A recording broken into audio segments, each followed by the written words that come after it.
best in the world. What I'd like to have right now. Yes! Yes! Yes! The time was right. The life was cool. Are you ready? It doesn't matter! I said, are you ready? I'm a sexy beast, baby! I was up all night! And I'm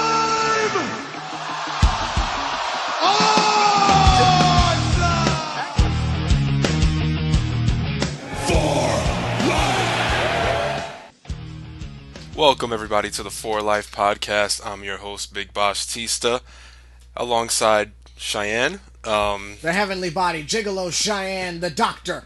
I don't know, because you come in with Bosh Tista every week, and I don't have a cool name, so I guess I'm Gigolo Cheyenne. This is lucky. We don't have last names, so I mean, can't really switch it up here. Thanks, Bosh. This is lucky episode 13. Ooh, no. I'm hoping that this will We're be the Spanish. one episode 13 is not lucky for us. Dude. we're gonna get through this episode with no technical difficulties. I'm looking forward to it, actually. There's no music playing under us talking. No music playing. The TV's in the back down. I'm using my laptop. I will fade the music out before we start talking this time, unlike Okay. last week. Okay, and I'm live with you in person, so we won't have any reception issues. All right, I think we're good to go. I'm gonna buy this terrific Terry Taylor card for 1 cent on eBay. I think last week's episode was brought to us by the WWE Network. Yeah, and it's gonna be brought to us this week by the network, considering all we're gonna talk about. Okay. Where do we start? I guess this is like another crazy week, like the Rumble. It was action packed. Yeah. Not crazy in the Rumble sense, but it had a lot of stuff, man. I guess we can go chronologically where we left off a week ago. Elimination Chamber. We both saw the Chamber. Yes, we did. What were your opinions? You know, it was the first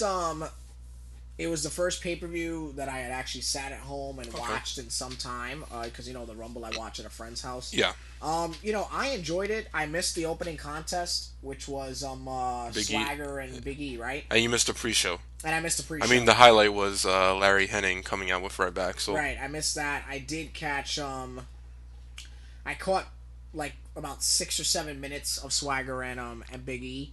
What I saw was good. The crowd was actually more into Swagger than I was expecting, and at times more into Swagger than into Big E. Mm-hmm. And then my feed went out, and of course when I came back on, was Bad News Barrett on when I came back on, or was I into the next match? He did I think he came out almost after. Yeah, because when I came back on, his podium was still up. Yeah, his podium so was that was still the first up. one. So yeah. I thought it was a decent. I mean, especially like the two big matches were the 6-man tag and the Elimination Chamber. I thought both of those delivered. Yeah. I mean, I know people were upset that Bryan didn't win, but was anybody really expecting him to win? I don't think anybody who was expecting him. I mean, it's one of those win. it's kind of like Undertaker at Mania. You know he's gonna win, but you want to suspend disbelief and believe that he might lose. Kind of like Bryan. I think they gave you that brief moment where you thought, okay, it might happen, but then it wasn't gonna happen. Any fan that thought he was gonna win on Sunday, I didn't think he was gonna win. I'm just saying. No, I know you didn't because you're a realist. You're a human being. But any fan. But sometimes you want to have that suspension of disbelief that it might happen, or just you want to. Even if you know it's not going to happen, you want to believe it. I prep myself for all that stuff. No, I prep myself too. But even if you know it's not going to happen, you want to at least be in. It's like watching a movie. You know it's not real. You know they're not really killing each other or whatever. But you get involved emotionally, and I think that's what people want from the product. You know. Right. I mean, it's tough. I thought it was a pretty good pay-per-view, top to bottom. Out of 5, I'll give it a 3.5, maybe a 4, because of the Wyatts and the Chamber match. What came on after Big E and Swagger again? I think it was the tag titles. Not a bad match. Mm-hmm. Not a bad match. Not a show stealer. I honestly thought they got gypped on time. Mm-hmm. That was my opinion. I honestly thought they got gypped on time. I thought they could have went longer, and I wasn't a fan of the ending. Yeah. Not a bad match. The spot was the hip toss with the Road Dogg. Yeah. So, I mean... And then there was Darren and Titus. Yeah. How can I put this? I felt like the crowd could have been way more into that match. I think it's tough because they haven't been focused on that much on Raw or SmackDown. Like, I know they had a few segments on SmackDown. Was rushed. Yeah, and I feel like the crowd didn't really know what was going. Like I know, unless you watch main event or SmackDown, like if you're just watching Raw, Yeah. like Because I they broke up. They on went like a SmackDown- week or two without anything happening. but the majority of their feud happened on SmackDown, and yes, which is a detriment. yeah, and I know there was the angle where like they would fight backstage, and Darren Young ripped off Titus's suit, Yeah, little, but that happened like 2 weeks later. Again, Yeah, a if little you're going to do strange. that feud, and then you they had a gotta keep it consistent. rematch on a main event. So Even back in the golden age, the 80s, when when a tag team broke up and they did that, it wasn't like they broke up and then a month later they picked it back up again. yeah, The feud would be there, and then maybe you got the match at the pay-per-view on main event or this or that. When Strikeforce broke up, you know what I'm saying? They did that very, very well, and then like well, I mean, Martel got a new it just seemed like it manager. was a filler match. Like they just needed a It match. was a filler match, Yeah. but it's unfortunate, the circumstances that came with it. yeah. You know? I mean, it's unfortunate that they split the team up because I enjoyed them as a team. Yeah, but I mean, I enjoyed it. I enjoyed the match. And, the Yeah. crowd just kind of was a downer for me. They only got 6 minutes and 29 seconds Okay, versus the pre-show got 8 minutes and 40. I thought the pre-show match was pretty good. It sounded good from what I heard. Yeah. Because I didn't get home until about 10 to 8 that night. Okay, They got the pre-show got 8 minutes. Biggie and Swagger got 11. And I'm not doing the seconds. Whatever. Outlaws got 8 minutes. Okay, That sounds accurate. compared to like the minute and a half they got. Titus on and Raw. Darren Young got 6.5 minutes, give or take. It felt longer to me, so I think that kind of shows what kind of match they had. I thought it was great. What was Crowd after was that? into Titus though. I have to say, when he came out, at least the Yeah, match itself. and then there not was so the much. Shield and Wyatt's. Guess how long that was? It was like 20 minutes. Yeah, 22. To me, it felt longer. I thought that was a great match. I thought it was fantastic. Yeah. I mean, I thought it was good that like the way they did it, they picked apart each member of the Yes. Shield, and like But so. Bray Wyatt was not in as much as he should have been. Mm-hmm. But I get why they're doing it. Yeah. So, I mean, they put Seth Rollins through the table. Yeah. Then they did that angle where Dean Ambrose disappeared in the Yeah, crowd. yeah. And then the three of them took out Roman Reigns. Yeah, and, the whole and- match was laid out very well. What I was even more relieved about was that when Roman Reigns was by himself and he did the big comeback, Yeah. I was happy he didn't win. Yeah. Because I was like, okay, if he beats the Wyatts Oh, no, that would have been by too much. himself, not only would the writing have been on the wall that this is going to be the guy, but it would have just been terrible. I thought the match was brilliantly done. And he still looked good at the end of the match. He didn't look weak. Yeah. He got beat down by three big guys. Yeah. For guys like us that want to get into the wrestling business someday, that match for the modern era, or at least it's being called, was a perfect example of psychology. Yeah. The match was so brilliantly done. It was just done great. I thought it was good for Harper and Rowan to get more burn. Yeah, I thought they actually I looked thought pretty they good did in the really match. good. I mean, Well, Harper's never the problem. Yeah, it's You know, Rowan. it's always Rowan, but what he did do was very Yeah. impactful. And if nothing else, impactful is still good because it leaves that imprint. Yeah. When Bray Wyatt was in the ring, he did good. Mm-hmm. Do I think he could have and should have been in there more? Absolutely. Him and Dean Ambrose should have got at least 4 minutes by themselves. I think that would be a good feud, just both of them like on the mic. Their Yeah. character. I think Yeah. in the future, that would be a pretty cool feud Yeah. to see them have. I thought it was great. I thought it was great. I heard Vince McMahon was really raving about the match Good. when it was over. I heard he had some high hopes for the match. We both felt the same for the following contest. Cameron versus AJ with Big Daddy Tamina at ringside. Okay, Instead of Diesel, I'm gonna call her Tonka. It's Tamina Tonka. that's a pretty cool name actually. All right, I'm gonna make a call. That name just for you. I didn't. 3 minutes 52 seconds. Just saying. No, I mean, no offense. I took a bathroom break. I did. Like I told you, I ordered a ton of chicken wings for that 6-man, and I. Well, believe it or not, I caught the first minute and a half. I didn't know it was only 4 minutes, but I caught the first minute and a half. Then I actually genuinely had to use the bathroom. Yeah, me too. Batista Del Rio was 8 minutes even. The opener reminded me, I guess, because of the network, it reminded me of Lawler and Brett, SummerSlam '93 when he comes out with the crutch. I thought it was cool. I thought the setup for it was cool, but I felt Del Rio got squashed again. I mean, I thought he He was didn't like get much offense. he was getting offense throughout most of the match. I thought. Oh, that's right. I'm sorry. And then Batista came out of nowhere. I'm Yeah. sorry. Yeah. I'm sorry. He didn't get squashed. He just. In theory, that is a squash, though, for him to have pretty much Yeah. worn Batista down. You're right. I'm sorry. I'm sorry. 'Cause I mean, I was guess pretty much on him from the crutch spot on. Right. the big right. story in the match was the audience. Oh yeah, they just hijacked the shit out of it. Yeah, and I mean, they were cheering for Del Rio, who hasn't gotten cheered. I'm guessing this is from bell to bell. 37 minutes and 24 seconds For the chamber. for the chamber. Okay. And those first 3 eliminations came boom, boom, boom. Yeah, because I noticed time was running pretty low. Yeah. It was already like 10:45 That or match was 10:40. pretty outlined. Yeah. Time wise, everything else was great, but the match was outlined time wise. Mm-hmm. So it was Sheamus first.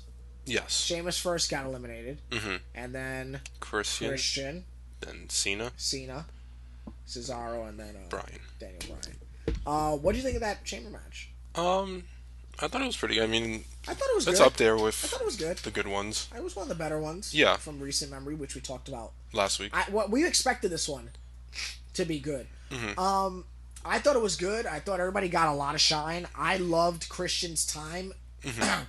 He maximized his minutes. Definitely. To quote, Jim excuse me, to quote Jim Ross, is that tonight that going on? The evening Oh of yeah, the- yeah. Is that going on tonight? It's actually going on right now.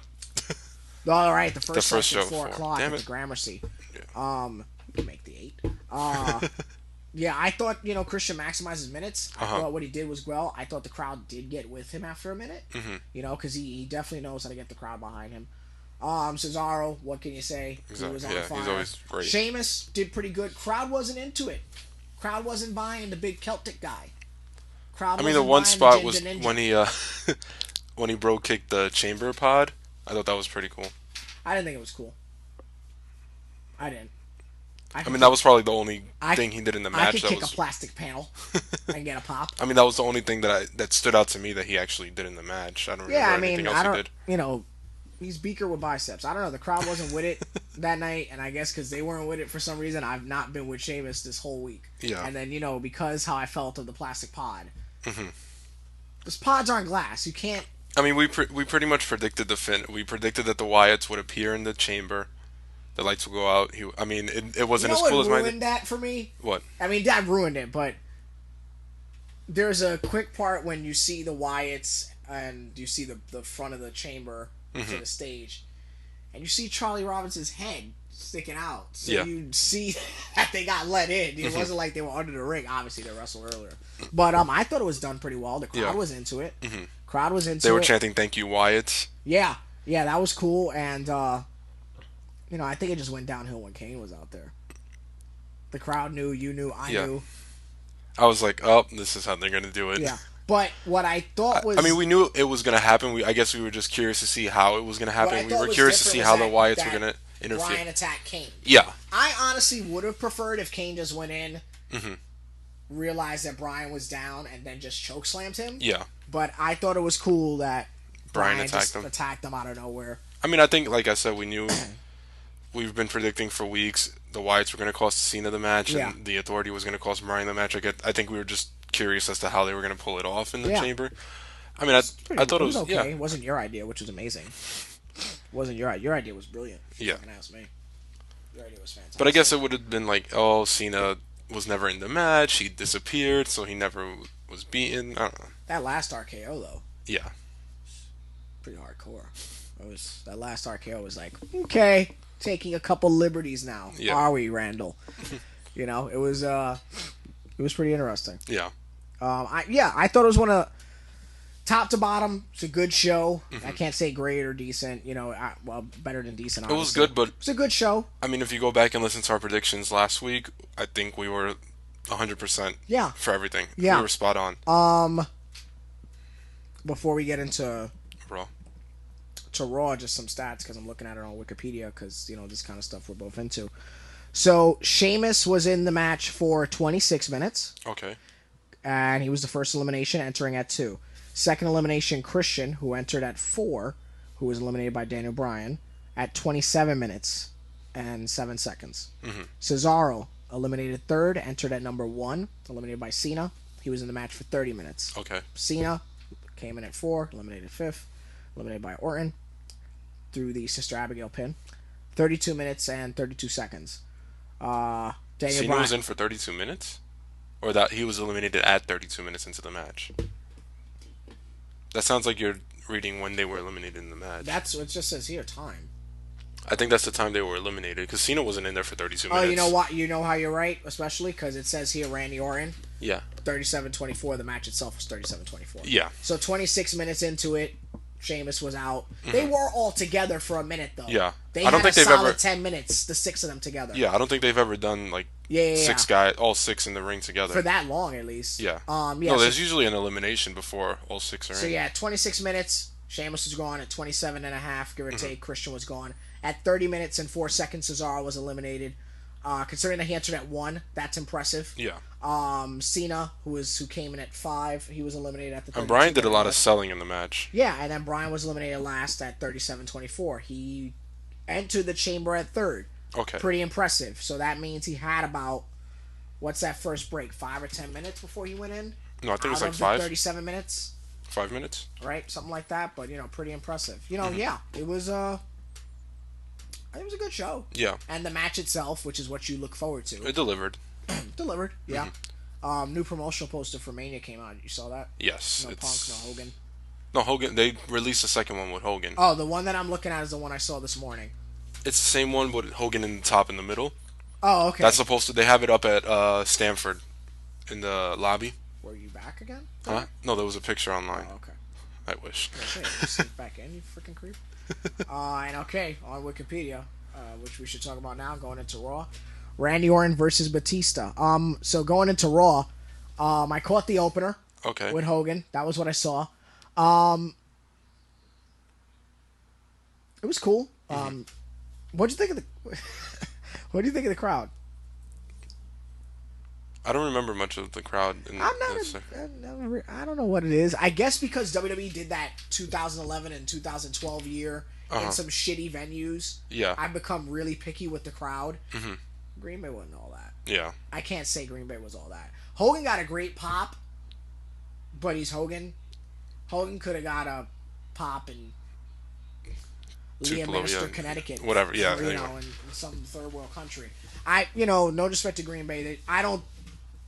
I would not have booked that Raw there. Yeah. Me personally, sorry. In Tattletowne, I'm sorry. I mean, that would have been good, like, in New York. Yeah, you know me. I'm going to book that shit in New York. I'm booking that in the Garden. I might have booked in the Manhattan Center. You kidding me? But, yeah, I thought he did a pretty good promo. He was Hogan. A little upset he didn't rip his shirt. I was a little upset by that. That bugged me. Did you see the post-show for Raw? No, I didn't see. He did, like, a quick interview with Renee. Yeah? And it was weird. If you catch, do you see like the board in the background where it says like when the guys are gonna get paid? What? I caught it like at a glance. We gotta look it up, but it's like if you see like there's a board and it says like payday and it says when they're gonna get paid like on like the middle of March. Really? Yeah. I don't know if they did that by accident. Oh, like the big story. What was it when Bruno Sammartino was on Raw and they had Vince's phone number on it? You ever heard that? No, I haven't heard that one. Yeah. They say that's the phone number to the arena though. Okay. Like to the phone that he was using at the arena. Okay. But yeah, that came out when when they did his happy birthday. Yeah, that Vince's phone number was on there. I guess it would be the post show. I'm just putting Hulk Hogan and Her Royal Highness Renee Young. Would it be on there? Since On from YouTube? the network? Why not? Oh, was that on the thing? The network. On the network? Yeah. Oh, I'll show you on the network yeah, during I the gotta break. watch it there then. But what else happened on Raw? They shot the Cena injury. I don't know. I mean, they're saying it's an angle. They're saying it's not. A lot of stuff coming out of that. So here's what I'm getting: Cena hurting his knee was an angle. Yeah. How that is. I mean, they showed it on the post show where he was talking like, I twisted my knee. Like the way he was talking, it sounded like it was scripted. How it's going to be used in the angle itself, I do not know. However, something that was leaked by fans in the arena was that a stretcher was brought out. Okay. While the segment was about 5 or 10 minutes before the segment went down. Yeah. Also, it is being reported today, literally about 5 minutes before we went on the air. Cena apparently did suffer a groin tear. Okay. That apparently is what happened. He did in fact suffer a groin tear, and apparently they did want to pull Cena from this weekend's live events and in true Super Cena form, He didn't want declined. to. Okay. So that's what's out there. The knee injury is an angle, but it is being reported that he does have a groin tear. Not going to miss any time because it is, in fact, WrestleMania season. So that's the skinny on that. How'd that segment come across? Actually, no, I saw that on WWE. I thought it was okay. Yeah. I saw that on the YouTube page. Mm-hmm. I saw that on the YouTube page. Came out all right. Also, Batista fought Del Rio again. I saw that. Was that a squash? I think it was pretty much Batista squashing him, and then Orton's That's what I saw. I saw that. And then Orton's music played, and he I rolled saw up that when I Batista for the came win. back last night. That's what's fresh in my head. That's what I got confused with the PPV. Yeah, so Orton's music played. He came out, and Del Rio rolled him up for the win. And then Batista cut like a semi-heel promo saying... Right, he was face going into it, right? Yeah. All right. And it was like semi-heel. He said, if the fans cheer me, I'm going to cheer them back. If they boo me, I'm going to boo them back. Yeah. So I thought that was pretty interesting. And Orton was cheered when he came out. Really? Yeah. It's been a while. I mean, honestly, I think if you put Cena and Batista in the ring, I think the fans would chant for Cena. I think they would cheer for Cena over Batista. That's how... I don't know. You want to put money on that? They've probably kept them apart for a reason, but I think if they were in the ring together... Oh, I think another Cena-Batista match is inevitable. Oh, God. Not like ASAP. But I think if they were to put them in the ring together, Yeah. I think the fans, just to fuck with Batista, would chant Cena. Now I want to see that on Monday. I only saw the beginning and the end of Raw, but it does sound the way that I imagine it to be. So let's just cut. Is there anything else before we get to where I'm going to get to? Bryan challenged Triple H for Mania. Yeah, how was that segment? He went. They were coming out of the car in the back. Stephanie and Triple H. Bryan comes up. He starts yelling at him that he wants to face him at Mania. Triple H says, Laughed, right? That's what I heard. He "Oh yeah." laughed. He was like, "Well, I'll have a spot for you at Mania. Don't worry." Like kind of brushing him off. And then when him and Stephanie are walking away, he's like, "WrestleMania." So then I think he had a match and he called him out again. And I guess they're going with that. I mean, I know now everybody's saying that Dan Lavransky from The Law is the one that came up with this idea of having Triple H face him and then go on to the main event. But he's not still with WWE. Who? Levansky. No, he's with The Law. Yeah, he's not. Yeah, I was gonna say. No, but I mean, it's just a coincidence that I tweeted them a few minutes before he said it.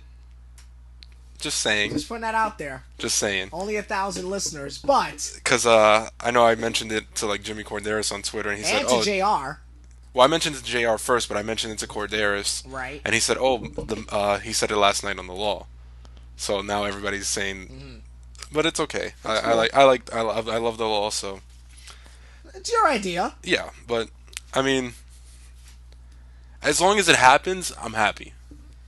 You better get a check in the mail.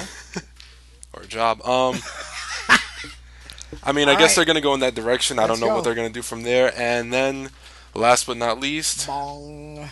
Undertaker. Yeah. Hide your pens.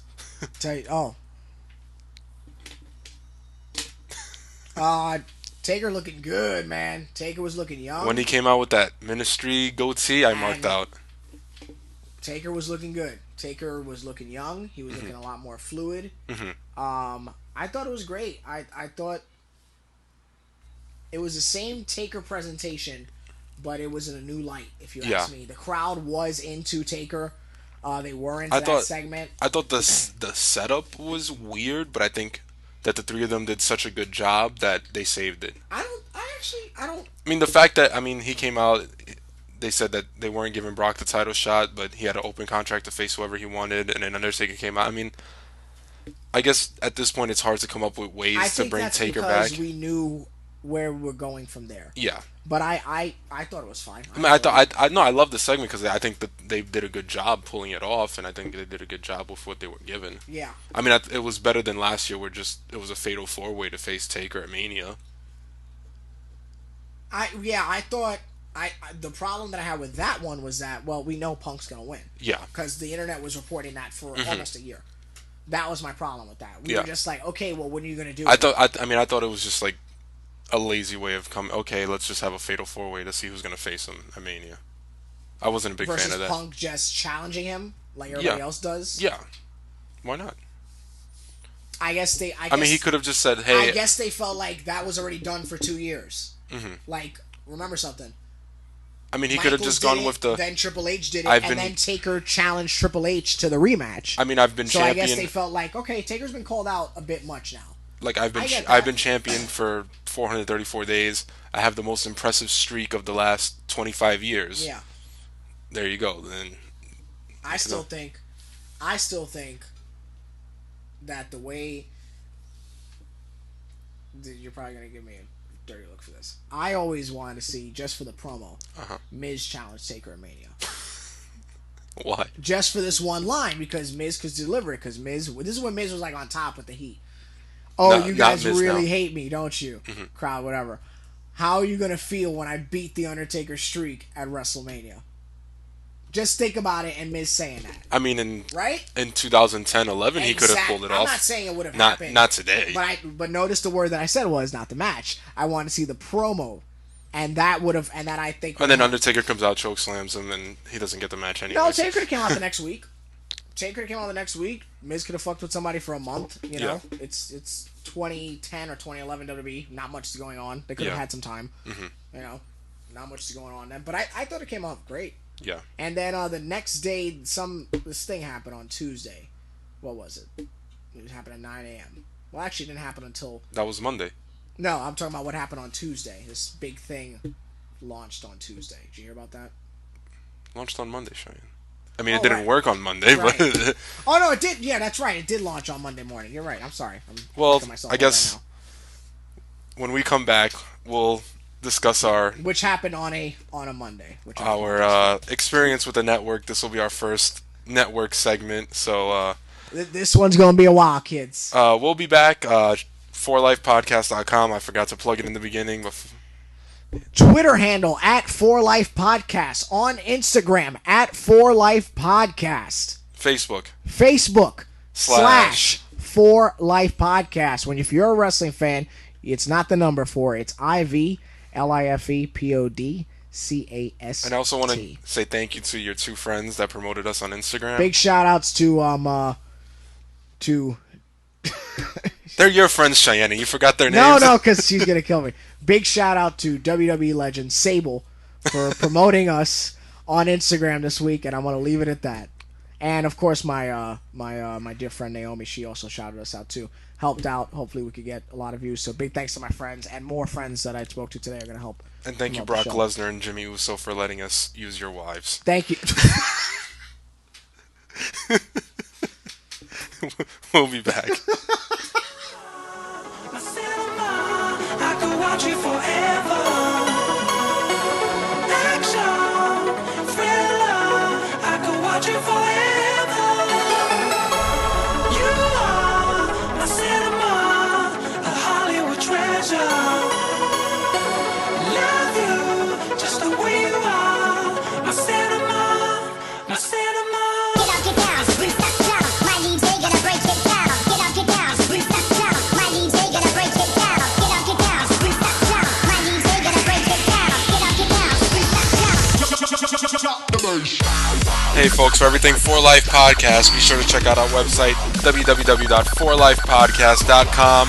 Follow us on Twitter and Instagram at 4Life Podcast, and on Facebook / 4Life Podcast. Check it out, folks.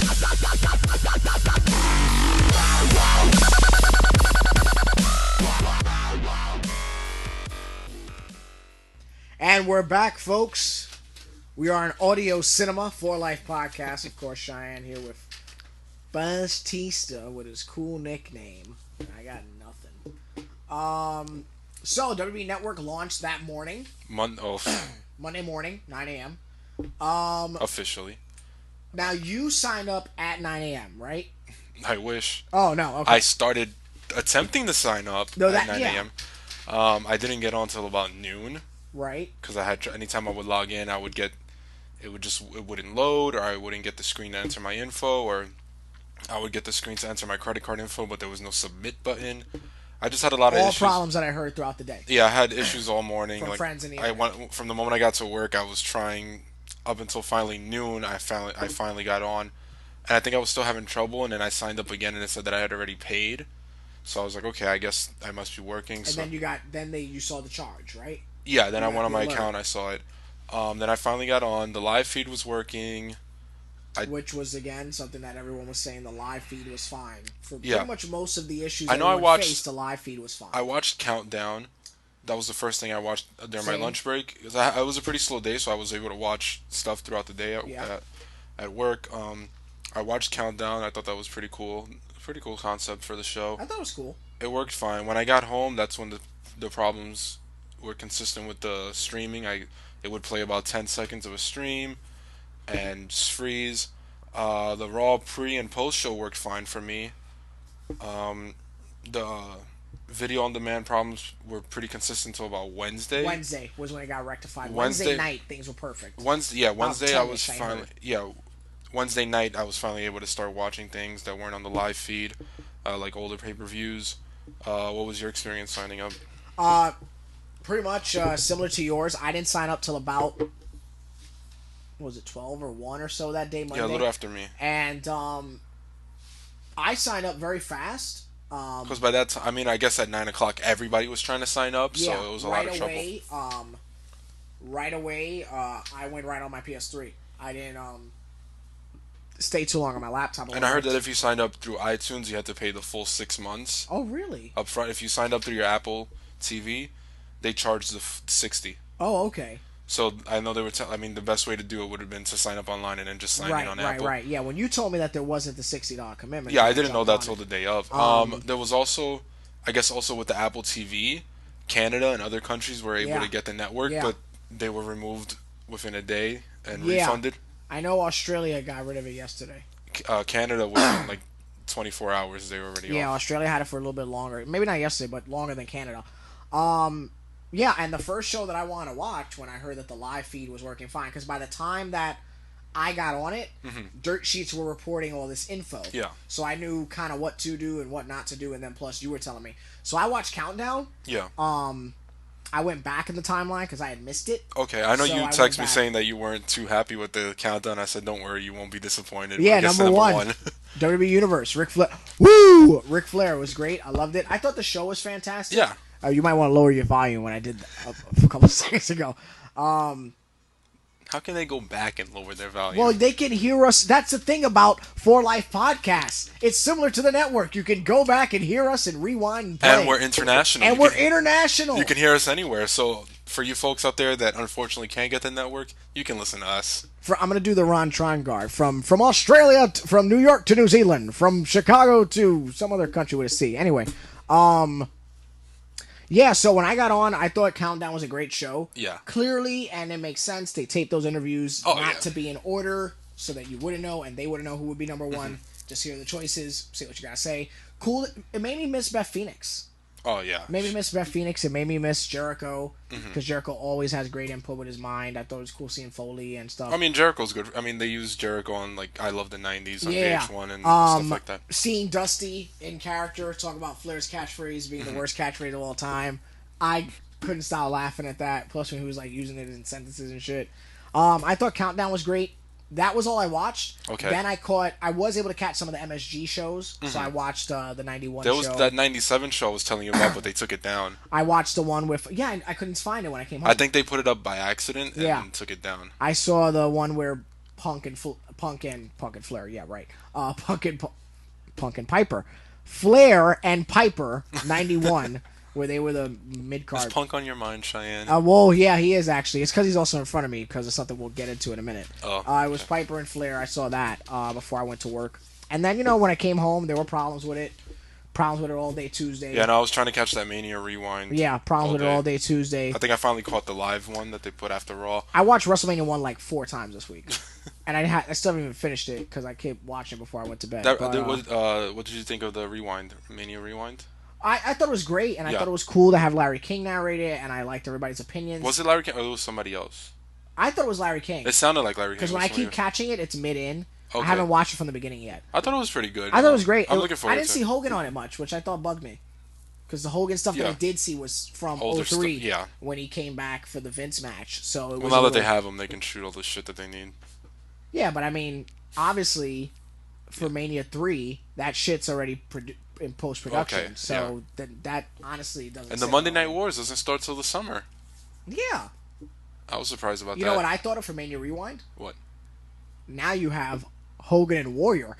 Oh. You hear that, WWE? Reshoot it. I'll Yeah. edit it for you guys. For WrestleMania 6, you get to Yeah. hear Hogan and Warriors things. But I'm looking forward to Are they the going in order? Or did they No, just... because 3 is next. I think they're doing the major manias. Okay. So I'm gonna guess now for Mania Rewind 1, 3, 5. 4, and 5 together, just because they were in the same venue. I'm gonna call 7. Over 6? Yeah, because 6 is only Hogan and Warrior. What else is memorable from 6? The mixed tag match? Okay. That's the only reason why I'm going to say 7 over. Because 7 was the whole Hogan Warrior, was Hogan Hogan Slaughter, Slaughter. Savage Warrior. The fact that it was not going to be at the Los Angeles Sports Convention Center. Because they were afraid of... It was going to break the WrestleMania 3 record. Had it been at the... Sport... No, I know what you're Yeah, talking about. the big stadium in LA. They were going to break the WrestleMania 3 record that year, but then with the Iraqi War and Slaughter, they moved it to a smaller venue, which I think made better for the show. I don't see them talking about WrestleMania 8. Probably not. Maybe 10. I do see them talking about 9 and 10. I do see them talking about 12. I see them talking about 14. You don't think 13 with Austin and Brett? No, Why not? because it's only Austin and Brett. So For that, they would have talked about WrestleMania 6. WrestleMania 1, they only focus on one match. I just don't see it.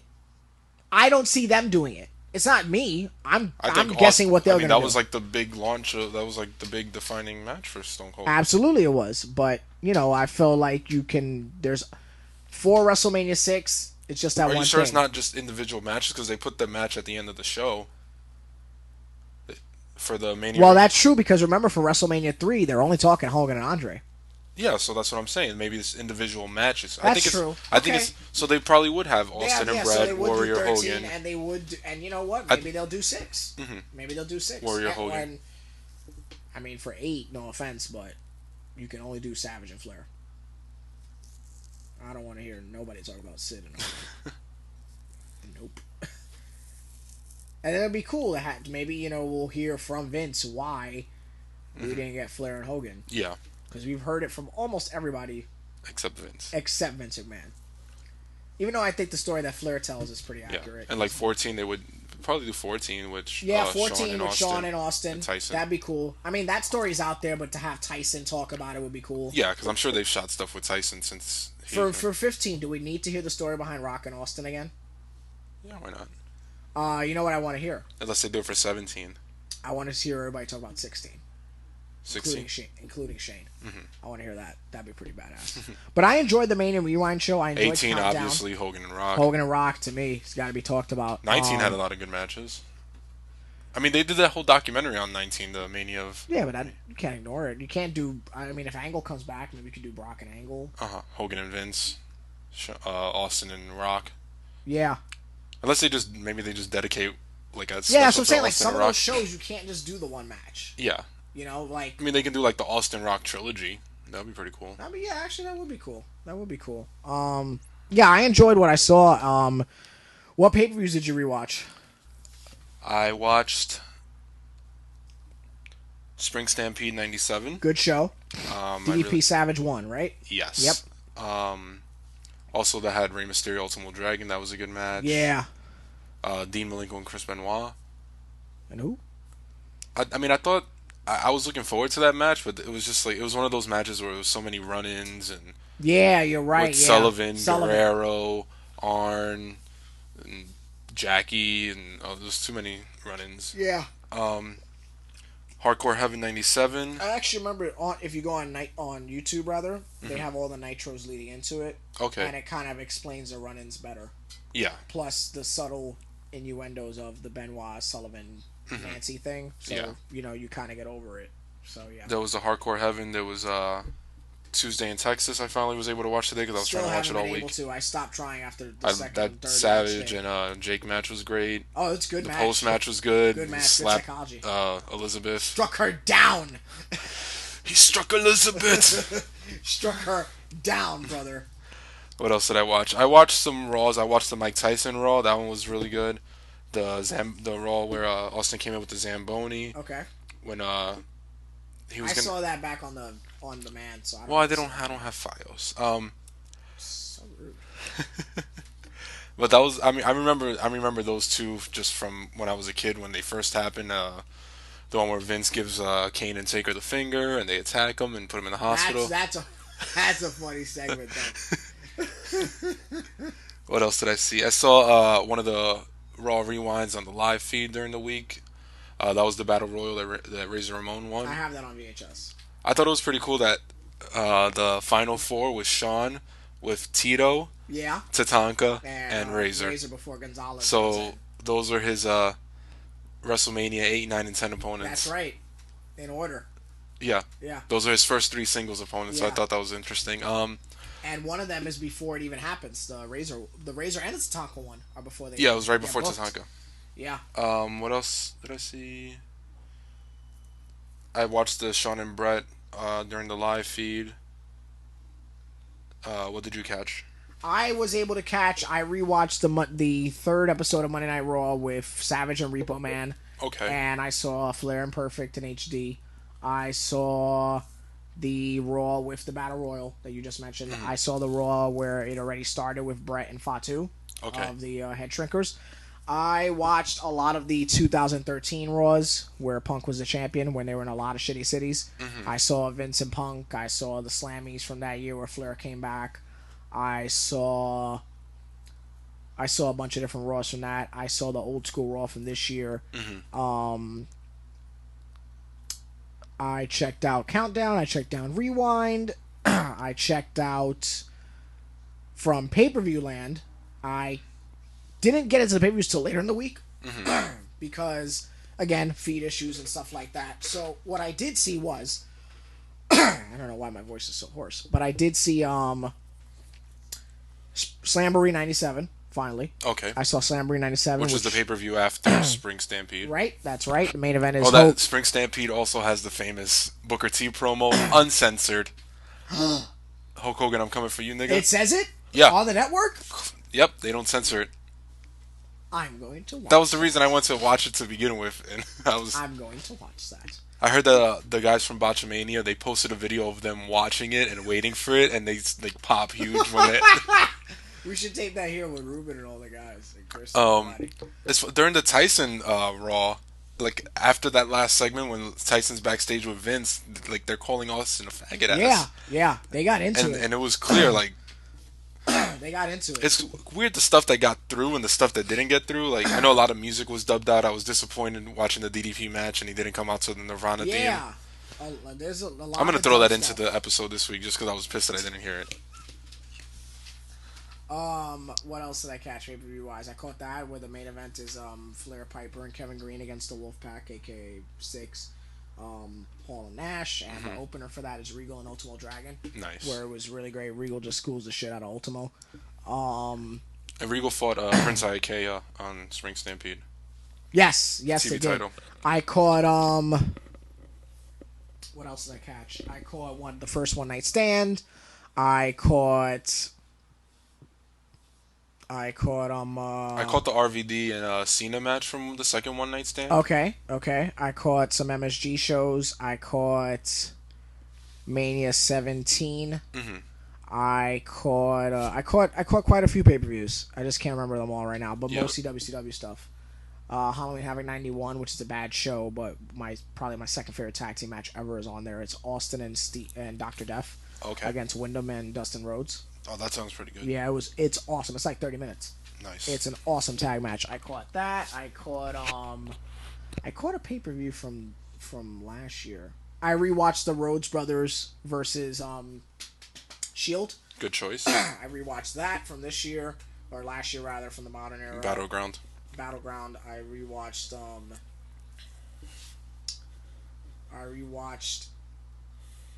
Daniel Bryan versus Punk on a Raw where they did the Ring of Honor handshake. Okay. I saw that one. I saw a bunch of different stuff, from when it's been on to now. It's been great, now that the network issues, the lag issues are done. Did not catch NXT Live, which is the obvious transition for both of us. Yeah, I caught it live. Today. Amazing match by Cesaro and Sami Zayn, but I'm not surprised. Like I've mentioned, I've been following those guys since Ring of Honor. I saw their other matches earlier from last year, so I'm glad that they were able to do it on the big stage, and I'm glad that Cesaro, like they both look great in the match. I'm glad that Sami Zayn is finally getting the exposure and getting out there. The women's match was great, I thought, between Emma and Paige. It's a shame that like I know she had a match on Raw Yeah. with Summer Rae, which was nowhere near as good as that. She actually did a sit-out power bomb, and the crowd That chanted better than Batista. you know me, being who I am, I marked the hell out when I saw Paige put the fucking Scorpion crosslock. Yeah. I was like, holy shit! I don't remember the last time I saw that move. Regal. I just gotta praise William Regal's commentary. Oh yeah, he's been pretty good on that. I know that he's there on the regular. I've never heard it until that show. Mm-hmm. He does a fantastic job. His knowledge of wrestling and being a master of the ring just showcases so much. And And he does kudos a to great him. job at like putting Cesaro over. Yeah, he does a great job, and you just hear The his ladder match natural is pretty good. enthusiasm. Adrian Neville won the title. Thanks for No, spoiling that. I'm sorry. Too Cool came back. I didn't let you know about that Saw one. I that. want you to be Saw that. surprised. I saw that. I was wondering. I was like, who are they gonna bring out? Like, and I was like, okay, Yeah. not bad. Except Scotty Too Hottie being bald. That didn't bug me. Well, his gimmick was just the fucking hair. That didn't bug me. He didn't come out with the hat and then no hair. Yeah, that would have been worse. All right. Overall, I thought it was a really good show, and I'm glad that they got to showcase the talent they have down there. And it's a shame that we don't really get matches like that on Raw too Yeah. often. I thought it was a great show, and here's the complaint that I warned you about. Sami Zayn, Cesaro, fantastic, awesome match. I just felt like Zayn didn't get enough showcasing. Mm-hmm. His courage and his stamina and his just... They made him look like a warrior, which was great, and he certainly did in that match. Well, I think with But I didn't think he himself was Cesaro, showcased. I guess Cesaro being on the main roster. Yeah, that- he just beat Orton 2 weeks ago. He had a great match with Cena. He was in the main event. I in the wasn't Elimination expecting Chamber. Cesaro to lose. No, I wasn't but- expecting him to lose either because, but he's just come off with 3 big matches with Cena, Orton. I know he had a good match with Bryan. Right. He came out the chamber, so he had to go in there looking strong, and I think the story that they wanted to tell was that Sami Zayn can hang with Cesaro, who's on the main roster, who's fighting main eventers, who's in the main event. Right. So I think it was to show that Sami Zayn can hang with him and had what it takes to go toe to toe with toe-to-toe Cesaro. with, Yeah. yeah. So I think that was they did a great job At with the that. end, he just got the fatality with the Swiss Yeah. uppercut and then the neutralizer. And He in Ring of Honor, he's Into- always been the underdog. Oh yeah, always. Yeah. Always. But I just felt like he could have been showcased a little more. Fantastic match. Definitely. Awesome, great opener. And it was one of those matches that It was tough to follow, yeah, and those 20 minutes felt like way longer to me. Yeah. And I had, but in a good way. Not in a I bad- don't remember the last time I was that involved in a match. So kudos to them. Yeah. You know. There were feed issues during the show. I saw it, before we went on the air. I so- thought it was just mine because it was during that Rusev triple threat squash, Okay. and it went out, and then I would click the live feed, and it would play for a few seconds, and then go out. So I was like, oh, okay, what's going on? So I checked Twitter, and I noticed a lot of people were having the same issue. So I was like, Okay. okay, it's not just me. I just hope this doesn't happen for Mania. I know you won't have a problem with that because you'll be there live. Which people seem to be bringing up to me today. I don't know why. Huh? I'm happy for you. I was upset. I was sad that you couldn't make it with me last year. Yeah, it's just I know. it was tough. And I just hope we don't have those issues during Mania. In a way, I'm kind of happy it happened now, and so they can fix it by the time that Mania happens. Yeah. And I'm also happy it didn't happen during the opening match, and it was during like a squash, so I didn't really care. But other than that, Yeah, and I just want to showcase some, of course, Sami Zayn, fantastic what he's doing in NXT. Paige and Emma. Mojo Rawley, the guy who doesn't get hype, the hype guy. Him? yeah, Triple H did an interview saying that, I'll take charisma over anything. Mm-hmm. Everything else can be taught. He did that, just a couple days ago, right after the NXT event, and I think he's a prime example of that. yeah. I personally would not have booked a squash match Mm-hmm. on that show because you have to showcase your talent. Well, they had Rusev squashing Xavier Woods and Tyler Breeze. Oh, I didn't get that far into it, but That was the match that it went out on, but I went back and saw it. The point being that, And I think Tyler Breeze was pretty over down there. I was surprised that they didn't let him shine at least. Like, I thought they would have at least given him his entrance, and he could have had like a good little match against. Yeah, I think he could have easily had a match against somebody else on the roster. I'm surprised they didn't showcase Aiden English, the guy that comes out and sings. I thought those were the only thing missing. I just felt like a squash match wasn't needed on that show. That's just my opinion. I mean, I don't think they needed Rusev squashing Woods, who's on the main roster, and Tyler Breeze. Right. I mean, that's just my opinion. You know, from what I've seen, it's been a fantastic show, a fantastic production. Yeah. The pre-show, I have not been able to find on the network. Yeah. I have not been able to find it. I thought it was pretty decent. I know that Heyman, Nash, and Brett were on it. I'd love to hear their opinions. I saw when Flair was planted in the crowd, because then later it was reported that he didn't sit there all night. Yeah, and Cena was in the crowd at the end, so applauding Adrian Neville. I heard that was a plant too. So I mean, you know, from what I've seen so far, it's a great show. I have about an hour left. Okay. But you know, just for the Mojo Riley guy. I mean, I've seen a little bit of him, but great physical physique. You know, he's gonna get better with time. Okay. But I just could have showcase him. Great, I get why, because he has a fantastic physique, and he's really over with the NXT crowd. But the other guy, the pirate looking guy, the peace loving him with the thing and the dancing and the he looks like Pirates of the Caribbean. Yeah, he looks like a '70s Jack Sparrow. The point being, I could have lived without a squash match, but otherwise, fantastic. I thought Stephanie was great on the show, introducing the Divas. God, did she look good? Oh, God, she looks so good. If we ever meet Triple H, you're on your own. I didn't say that I used his wife, though. Okay. All right? Thank you. Anyway, Steph, you look fantastic, and you never lost it. Love her. She's so hot. She wore black and white. I love when girls wear black and white dresses. Isn't your gimmick Cheyenne McMahon? Wouldn't that make her your sister? I don't know what you're talking about. I think you're a little disrespectful right now, quite frankly. Just saying. I didn't criticize you for when you were hugging Armando Estrada, and you're both Cuban, and you guys were like making out for what you told me, or something, whatever. Okay. But he's not even real Cuban. Yeah, but still, it's a principle. But yeah, from what I've seen so far, it's been great. I mean, I think some people have been bitching about like the schedule being too repetitive. That doesn't bother me. I mean, this is the first week, and it's still free right now. I heard that once the free trial's over, they're gonna add a lot more. Yeah. I heard they're adding Saturday Night's main event. I'm so happy. I cannot Clash wait. Clash of the Champions. I cannot wait. Clash of the Champions is different though, because there are some shitty ones. Okay, Saturday Night's main event. There's not one bad episode. I can't wait. And anybody who heard when the network was first broke, the 3 Saturday Night's main event episodes that I want to watch, I can't wait. I'm so excited. So when they add new content, are they going to remove content? That's what was originally leaked on the internet, that it would be like these Raws that they have up now, like the early Raws, are those going to be removed? There's only about 4 or 5 of those though. There's like 5 or 6 from '93 and 2 from '98. Yeah, and 2 from '98. And the first SmackDown. That was what was reported before, that it would be Netflix, that it would be like Netflix, when something would come on, something else would have to come off. Okay. I mean, I don't know. I know the '93 Raws have been really fun to watch. I know I mentioned last week. Only an hour back then, so. And with there's about like 45 minutes if you remove the commercials. Yeah. I know I mentioned last week that I didn't like when I told you I had the hard drive with all the old pay-per-views. I decided, since I have a backup drive that I used to back up my computer, I was like, let me just throw those on there since I don't use that drive and it won't take up space on the one that I use now. So, if anything ever happens that those aren't available anymore, I still have them. Right. So I don't want to delete them. I mean, I'm looking forward to what else they're going to add.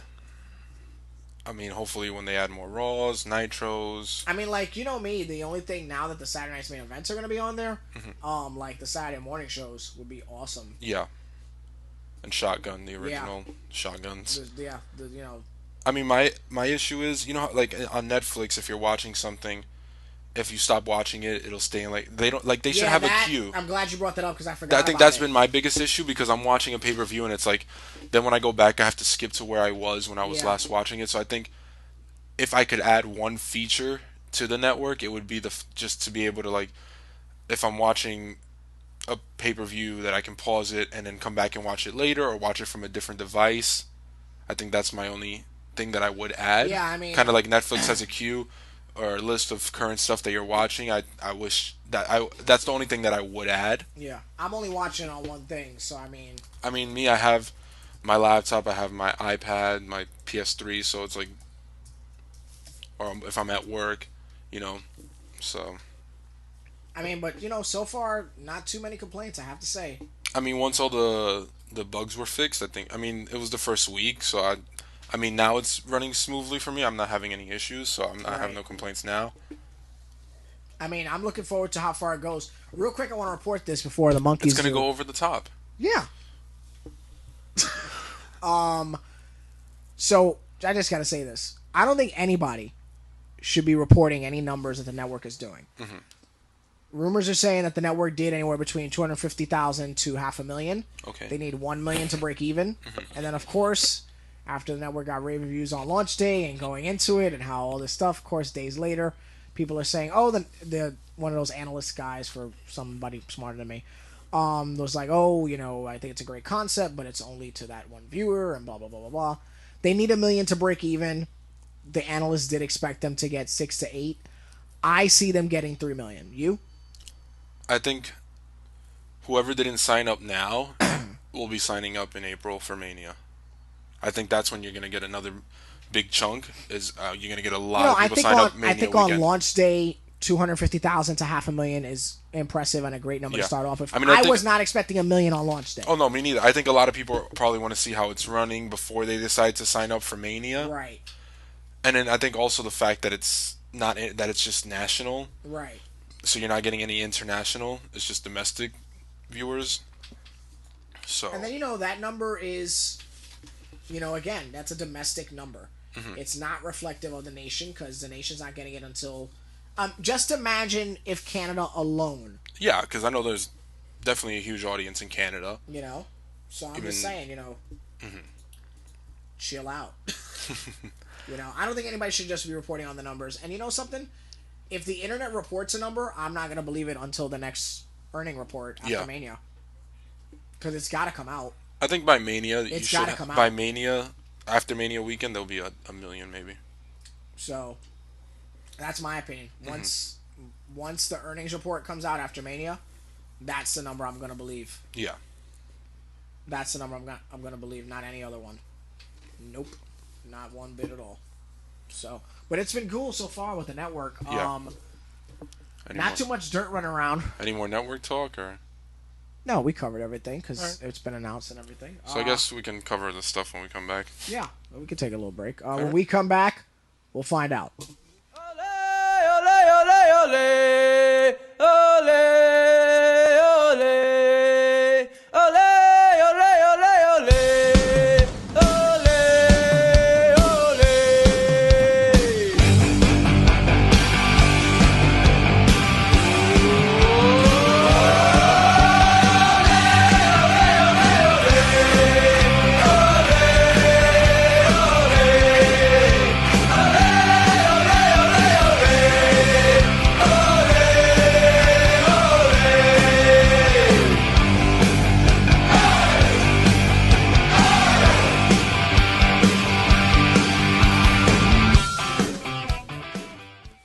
And we're back, folks. Hope you enjoyed our talk about the network. Let's pick up on the rest of the world in wrestling and what's been going on this week. We shot the show prior to finding out about Jake the Snake's cancer. Yeah. They found a growth in the back of his knee. Had surgery right away. Yeah, he had surgery on Tuesday. Early. They were very hopeful. I know, but didn't they find something in his other leg? They did find something in his other leg, but they do feel that they caught it early. Okay, on, that's good. All the best. I'm guessing he'll be at Access or Mania or the Hall of Fame. Rather, yeah, I'm pretty sure. Or something. Yeah. Also announced DDP would be inducting. Yeah, that was that was a reveal though. Yeah. It was in a press release for Paige that weekend because he's doing the yoga seminar. I mean, it makes sense. If I had the cash, I would do the yoga seminar. Yeah, me too. I'm out there if I had it. Yeah, it makes sense. He's the one that brought Jake pretty much back to life. Right. He saved Jake's life. He is the one. Yeah, so I mean, I couldn't think of anybody else to induct him, so it makes perfect sense. We were saying that for months. Oh yeah, I mean, I don't think there's anybody else that could have inducted him. Who do you think inducts Warrior? I still got nobody. Yeah. I still got nobody, and if it's gonna be, if it ends up being Hogan, okay. And I'm pretty sure Trish will induct Lita. Or Punk. Or just have Matt, Edge, and Punk. Yeah, why not? I don't think I'd be able to handle that. They would, if they were to be like humorous about that. Yeah. That would make it worthwhile. Like if she was on good, I mean. I know she's cool with. I'm pretty sure she's cool with Edge.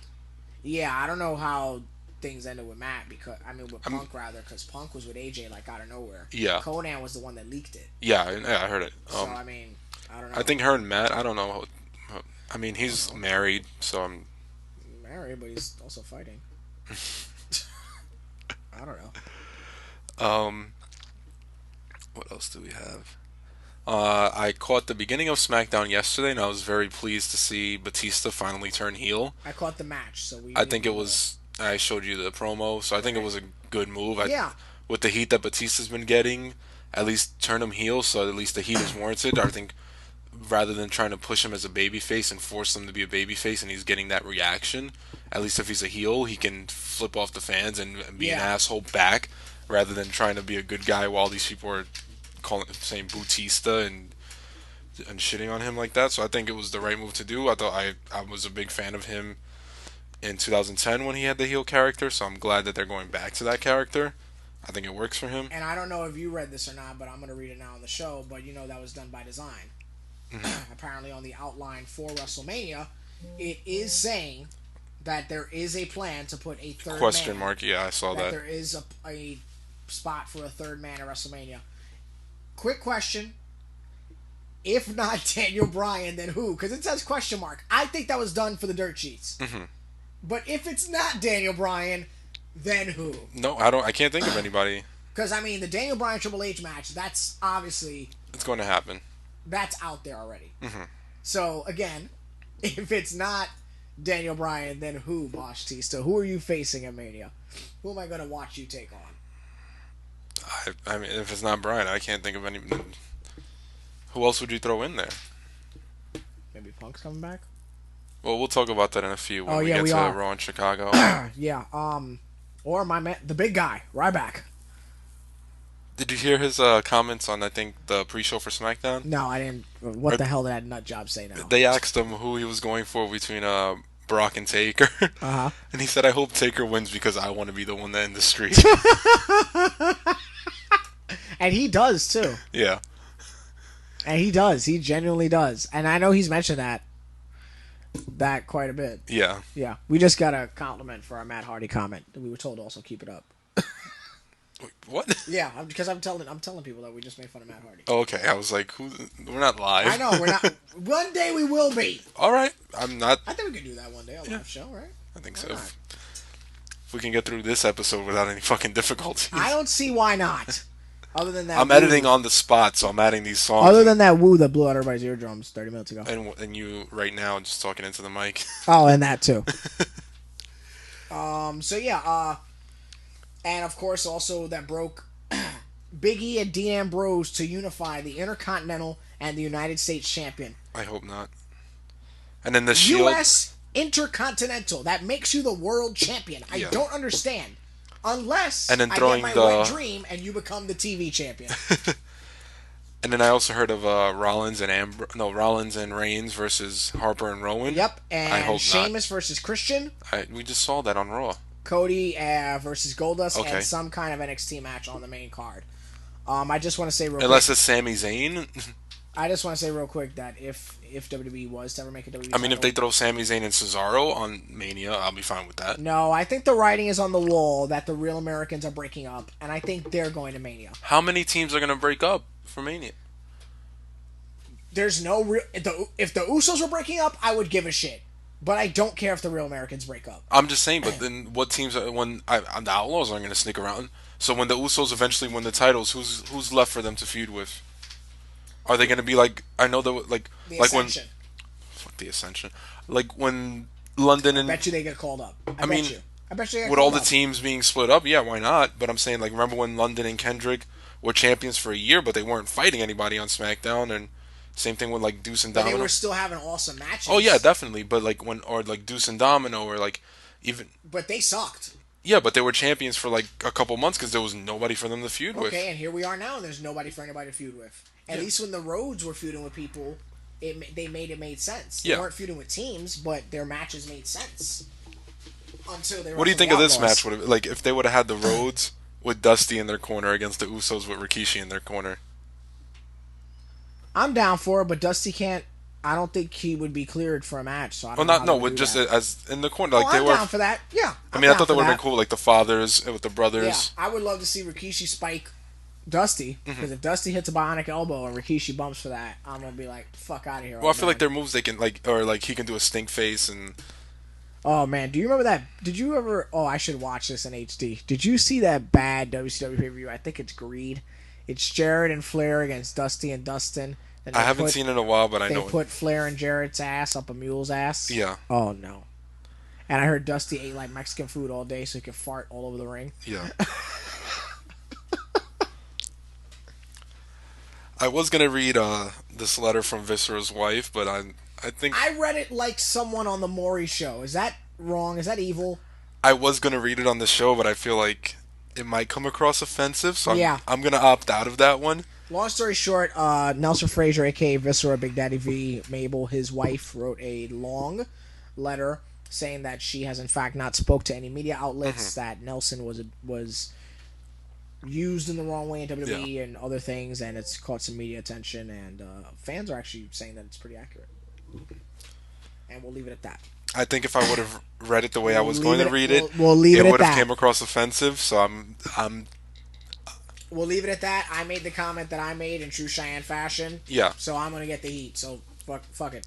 I think it would have been a lot worse if I read it the way I wanted to read To it. be honest with you, I would have probably read it like that if it wasn't for the fact that you said, you know what, it's gonna sound. But I would have. I think read it. earlier in would the do it week- just the same.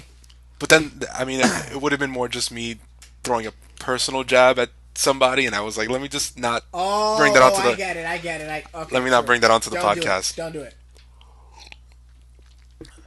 No ice in my cup today, It'll baby. be misconstrued. Yeah. In the worst way ever. That's not But the I attention get I it. want. Yeah. Okay, so Raw's in Chicago this week. Is that the thing? Yeah. There's actually a Twitter Is there gonna account. be? Oh, you know what I'm expecting on this Monday's Raw, right? What are you- Huge, big time Road Warrior chants. I want to see everybody with the shoulder pads and the spikes and the face paint. Everybody, LOD, LOD. Fuck it. Even chant for Paul Ellering. Precious Paul. So there's. I'm gonna plug these people at Chicago Raw Crowd. All right, I don't know how I feel about you plugging them, to be honest with you. Sorry. Yeah. Chicago. Zeb Coulter actually acknowledged them. What do you say to them? Somebody asked him and the Real Americans, "Are you ready for the Chicago Raw Crowd?" I don't think so, and then he put Chicago. Who? Good for Zeb. So they retweeted it. Good for Dirty Dutch. I mean, they want to hijack the show. That's pretty much what the account says. We're going to hijack the show on Monday. I know one of their plans is to have everybody in the audience turn their back when Batista or Triple H comes out. Do you think that's going to go down?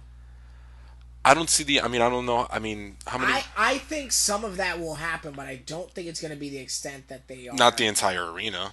No. Because you have people that aren't really aware of what's going on. Let's And see. not only that, just people that aren't jerks. They have close to 7,000 followers. Considering I'm following them, that's not even... like. They have to double that by Monday. They probably have a... I mean, they probably have a ton that aren't even from Chicago or that aren't attending the show. I'm following them. I'm not attending the show on Raw. Yeah, I'm just on top of attending. that- I'm just following them out of Let's curiosity. say, so they have 7,000 followers, right? Mm-hmm. Okay, let's say 5,000 of that are people that have tickets for Monday's Raw. Okay, They that's have to only tr- like a third of the arena. They have to triple that by Monday. It's not happening. I mean, unless it's one of those things where everybody, like, they see other people doing it and they follow along, but as far as, like, turning their back, I mean, I'm just curious to see how this show's going to come across. I mean, considering I was there... You know what I'm looking forward to? Considering I was was there- smart-ass remarks Triple H is going to make. if Considering I was there for the post-Raw, post-Mania Raw, I'm just curious to see how this audience is going to come But across. those are two different scenarios. Exactly. I mean, so compared you can't to- compare that. Like, we were just having fun. This is going to be... Of nasty, rude Yeah. crowd. It's going to be... This is going to be a rude crowd Do from you what see- it seems like. I mean, going back to, like, WWE's track record. Remember that one time where Shawn was on Raw in Montreal and they played Bret's music? Yeah. Also, the Edge and Lita wedding when they played Matt Hardy's music. When Slaughter brought out Bret Hart. You remember that? Which one was it? In Canada. Okay. This was the year before Bret came back. Okay. Slaughter was the host of Raw. Yeah, I remember. He But Bret, he did it in heel. Brought out Hacksaw instead. Yeah. And it was great, but Canada, I don't know. But I mean, WWE has a track record of teasing the audience like that. I wouldn't be surprised if Punk's music hits, but Like Punk's I music think the hits and crowd- maybe Barrett comes out. I'm afraid I've got some bad news. It's not worth it because the crowd's gonna know he's not there, Yeah.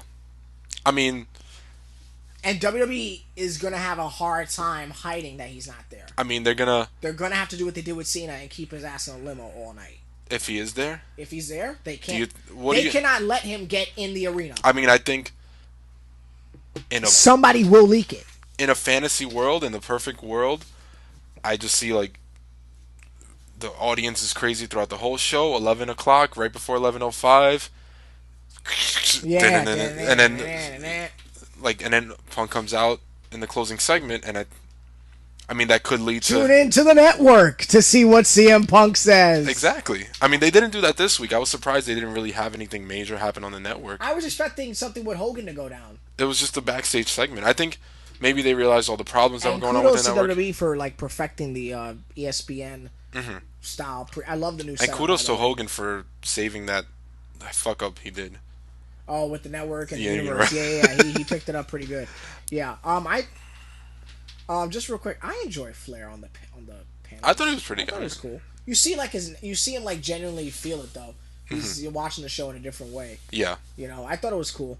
Alex Riley, you know, I always felt he was underutilized, but it's cool seeing him, you know, being really good at the network and the commentary. I'm enjoying that. He's Kevin Kelly's son, so you kind of see like a natural in his broadcasting. Oh yeah, definitely. His broadcasting, you see it flows very truly.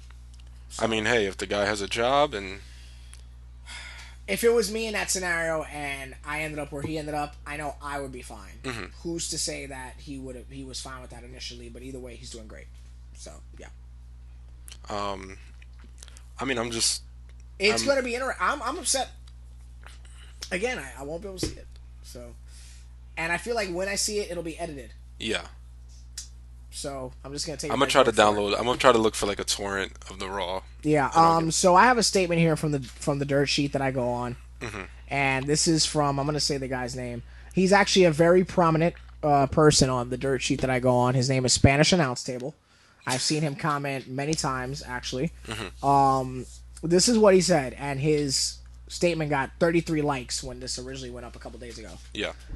The CM Punk chants are getting really annoying. Please realize WWE didn't release him. CM Punk quit on you, the LOP user, the WWE fan, the CM Punk fan. If he cared about the fans, he wouldn't quit. I would be upset if he main evented WrestleMania and got put in the triple threat match. You guys complain about Batista being in the main event after 4 years out of the WWE, but if CM Punk is in the main event, you can say the same thing. He took a month off after the Royal Rumble and didn't do anything to get into the match. We get upset about WWE continuity, But if CM Punk just gets inserted into the main event, it wouldn't make sense from a storyline standpoint. Also, if CM Punk gets into the main event because he left, realize that maybe, just maybe, that spot would have been for Daniel Bryan. They put D. Bryan against Triple H when it was supposed to be Punk. If he gets in the main event, it shows that he is a me-first guy. The spot could have been and should have been for Daniel Bryan to main event. Also, if CM Punk gets the main event because he left, realize that maybe, just maybe, I'm reading the same thing twice. I took 2 screenshots of it in case it got cut off. But anyway, I agree with that statement. You know, one of the things that we seem to agree on here, you and I, is that maybe Punk didn't deserve to wrestle at Mania, but the Triple H matches didn't make sense. Yeah. It should have been Bryan wrestling Triple H if he's not going to be in the title picture. But if the question was who deserves the main event, Punk or Bryan, it's Bryan all the way. Oh, definitely. I mean, I feel like Punk walking out probably would have been the best.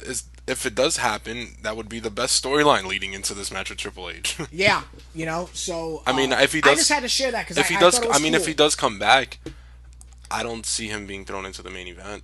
Yeah, I thought it was cool seeing a different perspective I mean, that wasn't for Punk. What's to say that Punk's mentality isn't hey, Rock left for a certain amount of years, came back, was in the main event. Batista left, came back, is in the main event. So maybe if I leave and I come back in a few years, maybe I'll be thrown into the main event. Or maybe not. Maybe just stick it to you like the McMahons can do. Mm-hmm. Maybe you won't be. No, I'm not. I'm just saying, what if that's his mentality? I mean, we don't know. Nobody's heard from him in the last month. And apparently reports are saying that he was really, really passive at the UFC event, that he didn't really talk about WWE, and when he did, it seemed like something that was in the past. Unless this is just one of the best storylines, swerves of all time. Like, you know what? If this is an angle, I'd be pissed. Because it's still like, okay, so we went through this for you to get a main event and Brian not to? So if he does come back, no. If he does, Brian's got to win it. Backlash, Extreme Rules, whatever event it is after Mania. Yeah. I don't. Nah. I mean, if they put a third person in there, it has to be Brian. I mean, how do you think the fans would react if Punk is the one that takes Brian's spot? I know. I'll put it to you like this: me, I know I'm gonna boo. My 9-year-old nephew, he's gonna cheer. Because he likes Punk. I mean, I'm a fan of both guys. I'm a fan of both guys, but I'm not gonna sit here and tell you that Punk should close. No, I think Brian should. I'm gonna boo. If I hear Live in Color, I'm gonna boo. I'm gonna boo. That's my opinion. Yeah. You know, that's just me. That's just me. But I don't know. Apparently, the only person talking to Punk and dealing with him in any way, shape, or form is Vince McMahon. So, yeah. I mean, if he does come back, it has to be Monday. End of Raw. Yeah. Other than that, I don't see one. Okay, here's my thing. If it's Punk not in the main event, and it's Brian and Triple H, who does Punk face at Mania? I think if Punk comes back, they'll throw him and Triple H together and put Brian in the main event, and they'll have. After you just built Brian and Triple H. Then you throw Brian and Triple H on a Raw, and the stipulation is if he win, pretty much just do the stipulation. If he wins, he gets thrown into the main event. I guess. I mean, it's tough because I think that's the groundwork was laid because of Punk leaving. That's the one thing that's throwing me off is the fact that they went as far as to have Brian challenge Triple H for a match at Mania. I wasn't surprised by that. But that pretty much solidified Punk's not coming back. Yeah, so I think that when they did that, it was like, oh, okay, like if they do bring Punk back, it really wouldn't make sense to have him in Triple H. And the commentary is going to be off the chain on Raw too. Oh yeah. I mean, WB Lawler, Cole, and JBL have been like pretty subtle about can't run from it on Monday, boys. Oh. Can't not acknowledge it. What if the fans do turn their back? I think that would be. What if Batista opens and you hear 20,000 people CM Punk chanting? Somebody better acknowledge it. Yeah. Either the announcer or the guy in the ring cutting it. You know, this is a real issue, and WWE's going to face it head on in Punk country. Yeah, it's going to be a tough one. In Pepsi Land. I'm looking forward to it. It's going to be interesting. If somebody could get me a non-WWE censored version, please send it my way. I'm going to try to get the torrent for you. Yeah, because I know if when I rewatch it on Hulu. Do you have a site to download torrents, or do you have... No, I don't have that stuff. All right. I got to step my game up on that. I need a new hard drive. Well, I'll download it and I'll bring it next week. Oh, no, we're doing the big event next week. I guess we'll figure out how we're going to shoot the show. Yeah, I want to touch it. We should talk about that when we're off the air. Let's talk about it right now. Right now? Sure. When we come back, the WrestleMania Rewind Anthology recap segment thingy. 6 yes, through I got it whatever. right. 6 through 10. 10. When we return.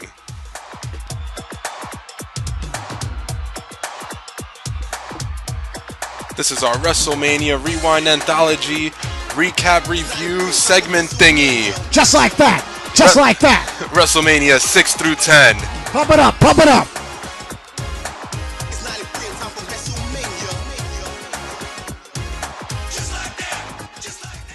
Just like that. Just like that, ladies and gentlemen. We're going to review WrestleMania 6 through 10. This will be our final segment for the day. Let's start with WrestleMania 6, held in Toronto in the Sky Dome, main evented by Ultimate Warrior and Hulk Hogan. This was the only time that it was the Intercontinental title versus the WrestleMania WWE outside the U.S. Yes. First one in Canada. First one at the Sky Dome. Yes. It was WrestleMania. It was Warrior defending his Intercontinental title against Hogan in the WWE title. Champion versus champion. Title for title. It's the ultimate challenge. It's WrestleMania. Couldn't help it. I thought I did that one pretty good. Believe it or not, little fun fact about me. about me. Yeah. That's one of my favorite national anthems to hear when I go back to WrestleMania. Because Robert Goulet doing "Oh Canada" was amazing. I heard he didn't even know the words. He didn't know the words. And Pat Patterson cried. Hearing it. Fun fact: longest match on the entire card. Yeah. Was Hogan Warrior. Really? Not one match, from what I'm looking at now, went past 11 minutes and 50 seconds. That's the longest match. DiBiase versus Roberts. Okay. Got the longest match underneath. That was a good match. Every other match is under 10 minutes. Wow. And the opener is the longest, and that's only because it's a tag match. And who's in the opener again? Oh, excuse me. Actually, it's the match after the opener. The opener for that is Rick Martel versus Coco Beware. 3 minutes and 51 seconds. Okay. Dark match. Here's a fun fact. Paul Roma versus the Brooklyn Brawler. Nice. In the dark match. And, of course, Roma wins. Spoiler alert. I also the Dusty match with against. I just think they wanted a match that was different for Mania. Yeah. And they got it. Who else was? I know the Hart Foundation had a squash match against the Bolsheviks. Yeah. The Bolsheviks lost with their coats on. 19 seconds, one of the shortest match in WrestleMania history. Also, who did the Rockers face? Orient Express. Okay. Orient Express. I enjoyed their match At the Rumble. better. Yeah. Also on this pay-per-view, Roddy Piper, Bad News Brown, in a double count out. Roddy Piper doing the Billie Jean. Poor Piper. I heard. Did you hear what Andre and them did? I think it was Andre, right? Andre and Rick Martel took the solution out. Yeah. And put water in it, and he had to drive through the Canadian border with a Mickey Mouse in the passenger seat. Yes, Yeah. I know the story. Awesome. This was also wasn't this Andre's last Mania appearance? Yeah. No, it was his last in-ring one. Okay. He appears at 7 with the cane. Okay, He so appears at 7. yeah, he turned babyface. I think it's John Studd's last Mania appearance, or is that 5? No, 5, I think. 5 is his last Mania appearance. It was the Colossal Connection against Demolition. Yep. Earthquake versus Hercules. Okay. Brutus Beefcake versus Mr. Perfect. Fun match to play over again in Legends of WrestleMania, the video game. Piper, Bad News Brown, the Hart Foundation versus the Bolsheviks. Barbarian versus Tito Santana. I totally forgot about that. Dusty and Sapphire versus Savage and Sherry, with Elizabeth at ringside and Dusty's side. Only 7 minutes and 52 seconds.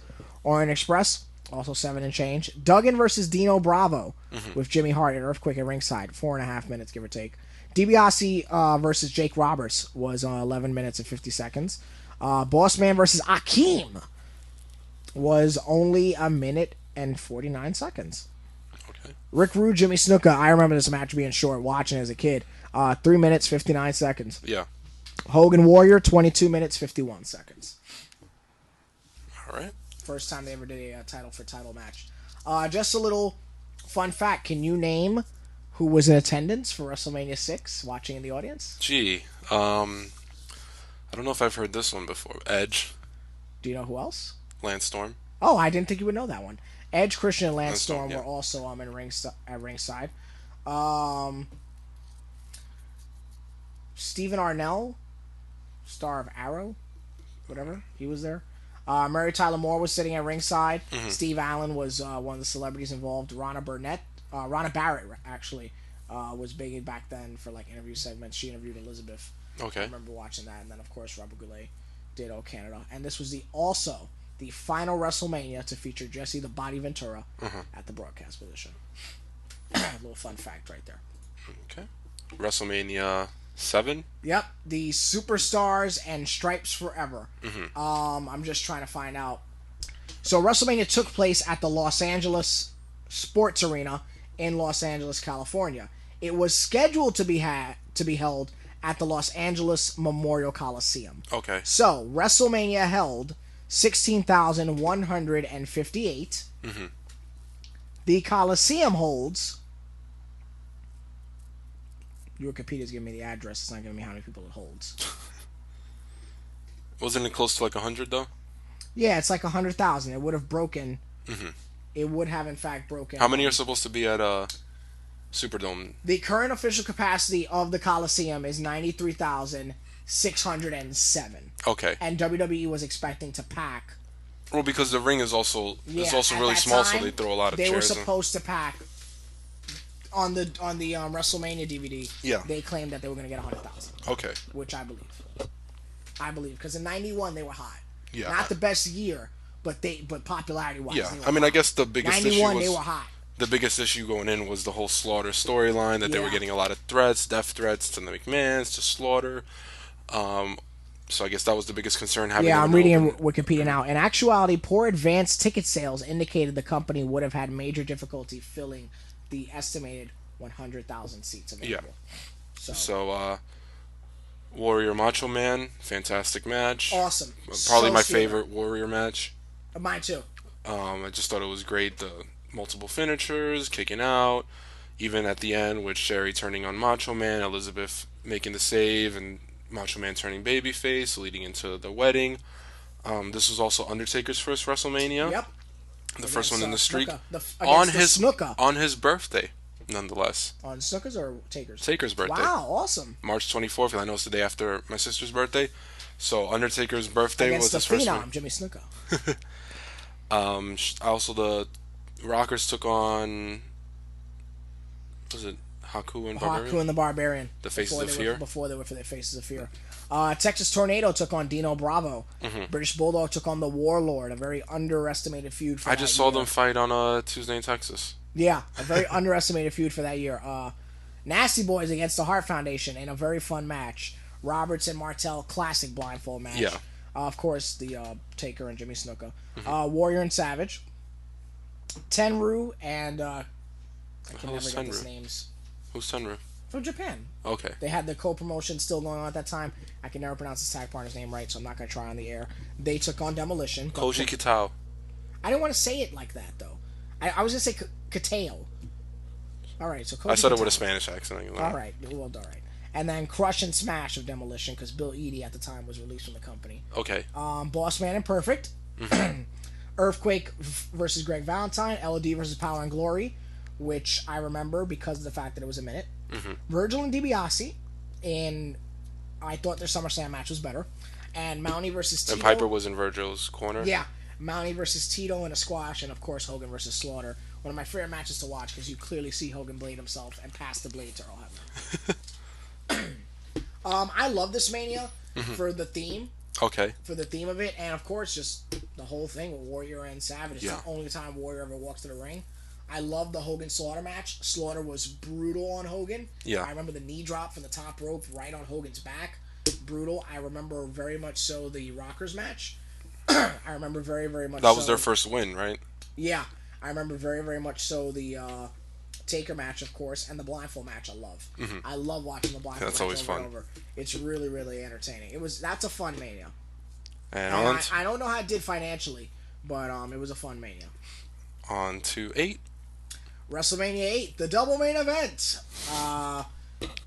The Hoosier Dome in Indianapolis, Indiana.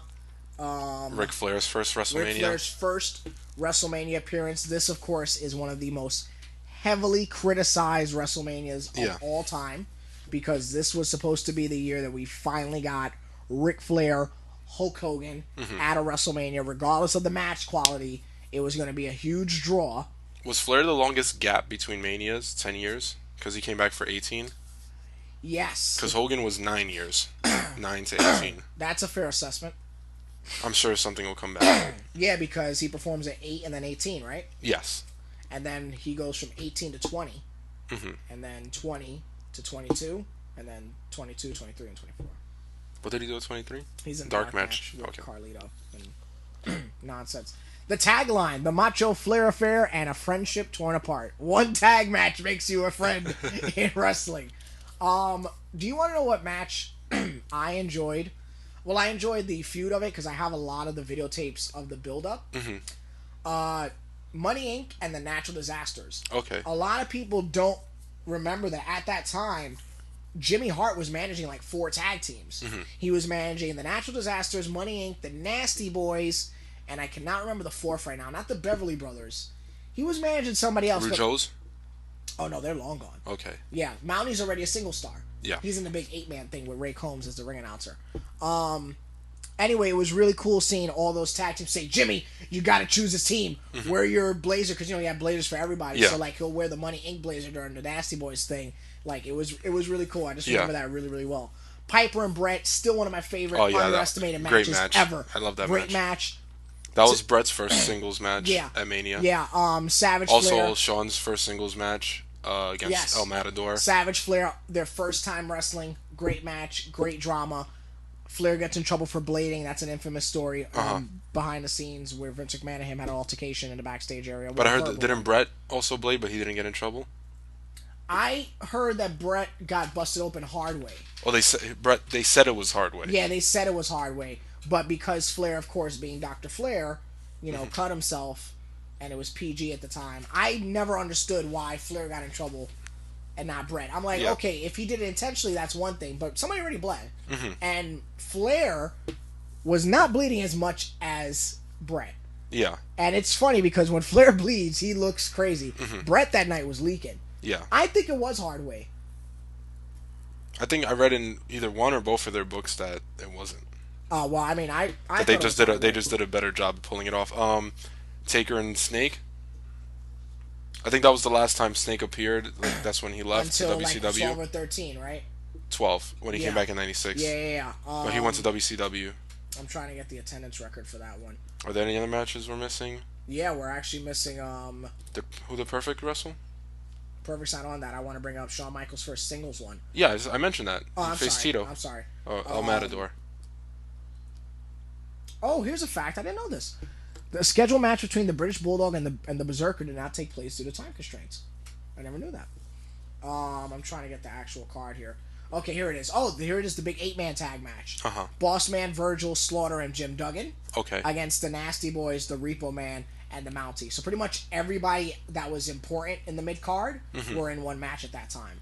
They still do that these days. No, but at this time, this is a pretty solid showing of who the best mid-card guys are. Well, there was... Boss Man, Virgil, Slaughter, and Duggan. Those are all the top mid-card faces. When we get to 10, there was the match that was edited out. Oh, here's one that we forget about. His first singles Mania appearance and Mania appearance period. Owen Hart versus Skinner. His first one is Owen Hart. Yeah. Because he was on as the Blue Blazer. 5. Also, dark match, Bushwhackers versus the Beverly Brothers. Okay. The Road Warriors reunite with Paul Ellering in a segment. Yeah, that's when they come out on the motorcycles? No, that's at SummerSlam. Sorry. Tatanka defeating Rick Martel. Tatanka had the big Indian entrance, I remember that. And, of course, Hogan and Sid Justice.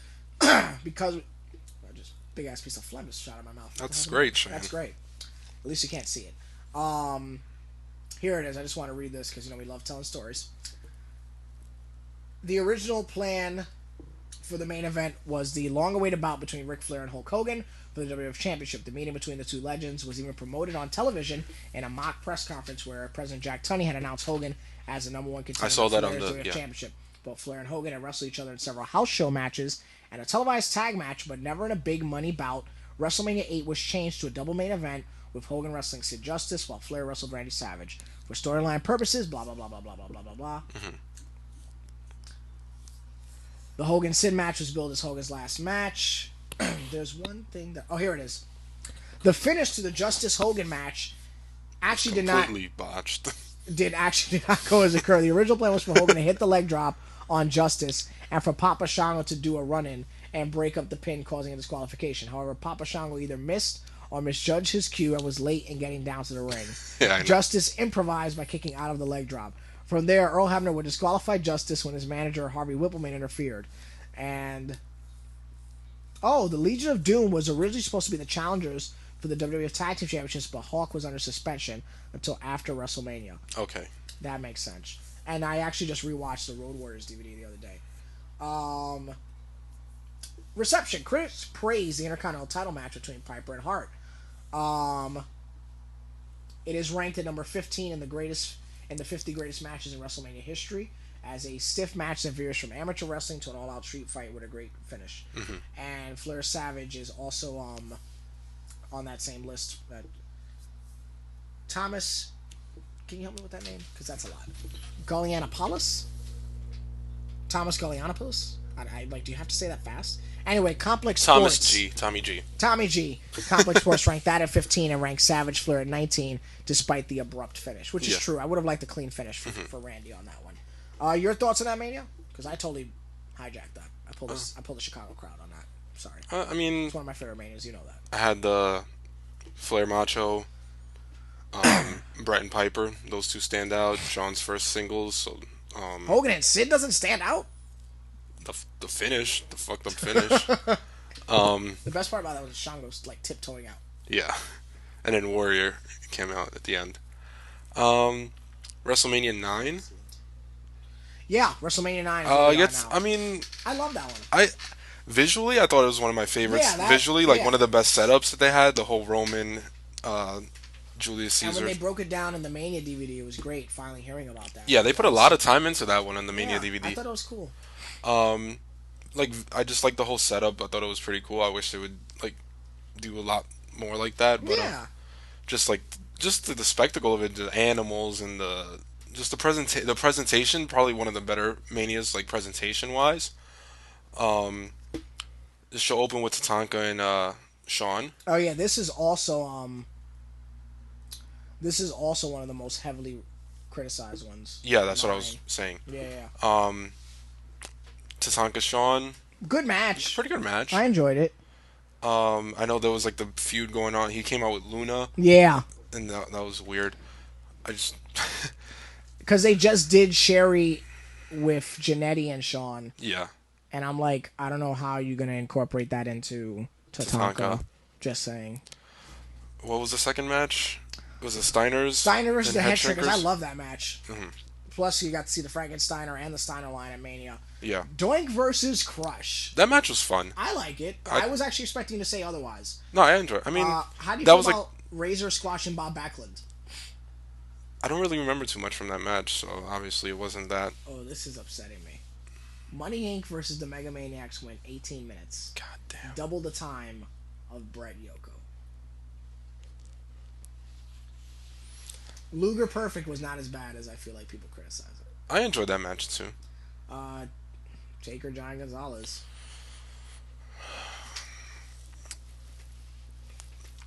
I mean, visually it was cool to see somebody that much bigger than the Taker, but just the finish was with the ether and the fucking disqualification. It's the only DQ finish Undertaker's had at Mania. And then Yoko versus Bret. I mean, I heard Brett say that like they had a lot. Brett was actually saying he had a lot more he wanted to do in that match, but like I guess Yoko didn't, or like Yoko wanted to cut the match shorter. I mean, it was a shame that Yoko came in on such a hot streak and then he won the belt and then had to drop to Hogan 2 minutes later. I'm just reading all the negative shit that this Mania has gotten. I mean, do you see maybe a finish like that happening this year where Hogan comes out and throws Bryan against the winner of Yeah, Batista and Orton? I mentioned that a few weeks ago. Yeah, I mean, I know you mentioned you weren't crazy about the idea, but The event was attended by 16,891 fans who paid a total of 1,100,000 admissions fees. This represents less than 1/3 of the number of fans at WrestleMania 8, Okay. which had the attendance of 62,000. The pay-per-view buy rate drew a 2.3, which was lower than the previous year's 2.8. It was higher, however, than the buy rates for any of the following 4 WrestleManias until 14. until 14. Okay. I mean, But, you know, I have to say there are some in your houses that are top to bottom better than those Manias. oh yeah. So that doesn't surprise me. Yeah, I'm not surprised either. I'm just reading all the negative shit, like I said, this Mania's getting. Not the best Mania. Presentation-wise, it gets an A fucking plus. Oh, definitely. But not one of the best Manias. Like, I always enjoy playing in that arena in the video games. Oh, yeah. So it's- I enjoy it now. I like it better when it first came out. Yeah. And what was like the SmackDown vs. Raw, like 06 or some shit. Yeah, I remember that one. Here it is, WrestleMania 10. I love 10. I mean, there was a few matches. I love Owen and Brett. It's hands not a down. top to bottom Mania that's good, but it's got some great stuff. Yeah, Owen and Brett, Classic. absolutely Classic. amazing. Classic. Owen went over. Thought it was a good move to set up the year Yeah. that they would be feuding. Fantastic match. And what was Bigelow and Luna versus Doink and Dink. I like that match. It was I fun. enjoyed it. I don't know what the I mean, because we criticisms grew up, we were kids when this happened. So as a kid, I enjoyed this match. Well, That was match of the year by PWI, the ladder match, by the way. I thought you were gonna say Bigelow. No, I said it so that you would think that. Okay. What was it? Crush and Macho? Crush and Macho and a false count anywhere. That match was. I mean, it's okay. it was. I was just at the whole 60-second getting back to the Yeah, they ring. actually made it more like a old school Texas death match. Yeah. So that was a bit. especially since Crush pinned Savage in like 30 seconds. Yeah. So it was. I thought the ending was pretty cool. He had him hanging upside down. Yeah. Alundra Blaze versus Leilani Kai. It was cool to have Leilani Kai on the first Mania And then 10. at 10, but I don't think anybody knew that. I mean, with the exception of Piper, who else was there from the first Mania? Vince McMahon and Gorilla Monsoon and Pat Patterson, I guess. Right? Okay.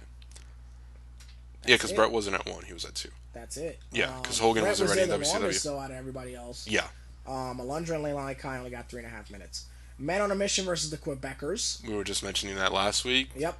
That means he was But only they won by 22. count-out. Yeah, they won. They didn't win the They belts. didn't win the belts. Yoko, And they had Johnny Polo in the corner. Yoko versus Luger, Volume 2. That only got 15 minutes with Perfect as the ref. I thought that was good that they incorporated past Mania opponents. Yeah. Like having Luger. He just wrestled Perfect the year before, but he's Yeah. a babyface now. I thought that was They pretty got good. a great pop, Perfect. Yeah. Earthquake versus Atom Bomb in 30 seconds. Yeah. Don't know what that was about. Howard Finkel had hair for this one because one That's of their right. sponsors was Hair Club for Men. Yeah. So I thought that was pretty funny. Very strange. They like it. Razor Ramon versus Shawn Michaels. That match sucked. No, What? I'm kidding. Why would really? As big of a fucking click mark as Let I me guess, am? because Shawn Michaels wrestled a ladder, right? No. Oh, okay. No. How do you feel when people say that? Which I don't know why they do. I don't know why Scott Hall never gets credit for that match. I think they both deserve credit. I don't know what it is. Okay, he didn't fucking jump off the ladder and take all the bumps Shawn did, but he was in there. He did a good job in the match. Those are two of my favorites. I'm a mark for both of them. So Brett and Yoko was only 10 minutes. I never knew that. 10.5 minutes. Here we go. Let's see. and the 10-man was who was supposed to be in that 10-man that was pulled? Double J, Rick Martel, IRS. IRS. The Head Shrinker sounds accurate. Okay, against Smoking Guns, I'm trying to see. Baby what's Kid, on Wikipedia. and Bob Holly, and somebody else. It should be on there.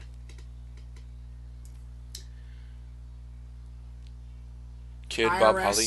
Shrinkers, Martel, and Jeff Jarrett would take on 1, 2, 3 Kid, Spark Holly, Tatanka, And the Guns. Okay. 10 man.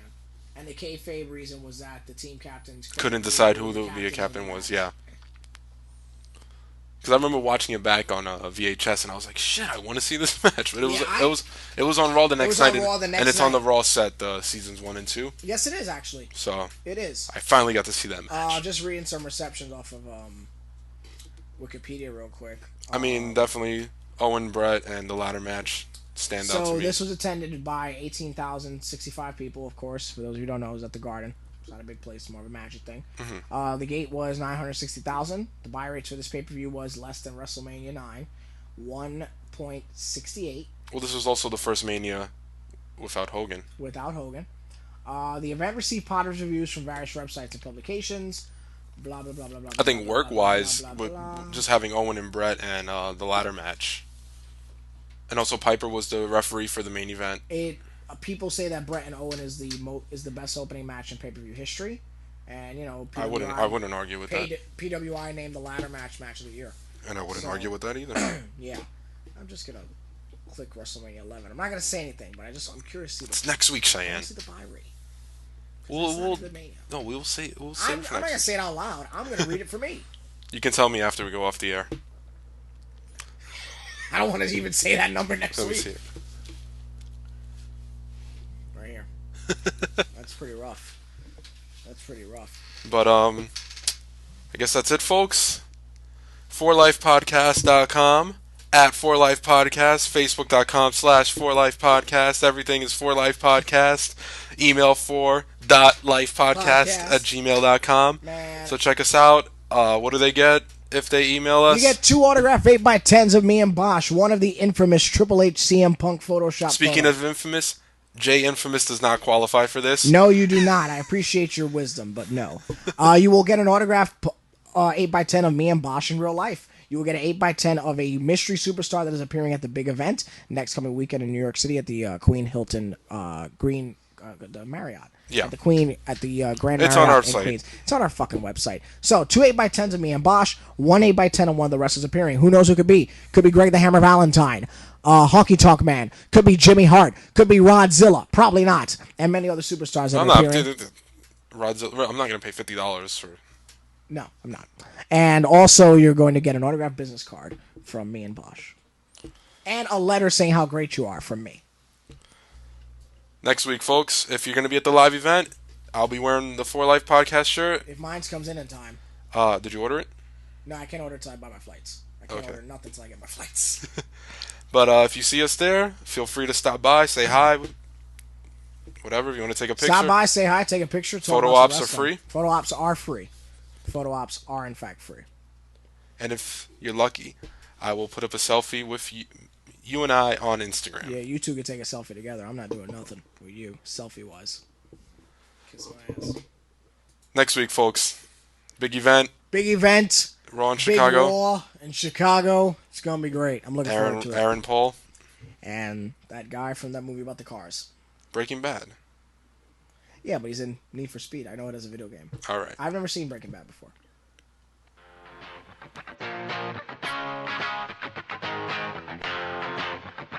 Self high five.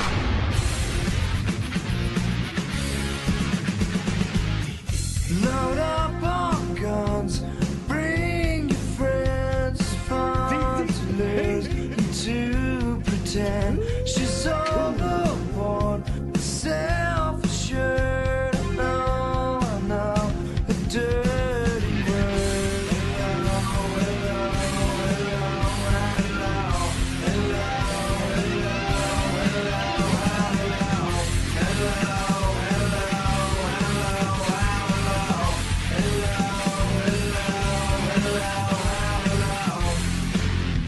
Hey, yeah, I'm worse at what I do best, and for this gift I feel blessed. A little group has always been, always will. Let go. With the lights out, it's a dangerous. Here we are now, entertainers. I'm the stupid and contagious. Here we are now, entertainers. Hey, yeah. And I forget just why it tastes so, yeah, yes, it makes me smile. I found it hard, was hard to find, well, whatever. With the lights out, it's a dangerous. Here we are now, entertainers. I'm the stupid and contagious. Here we are now, entertainers.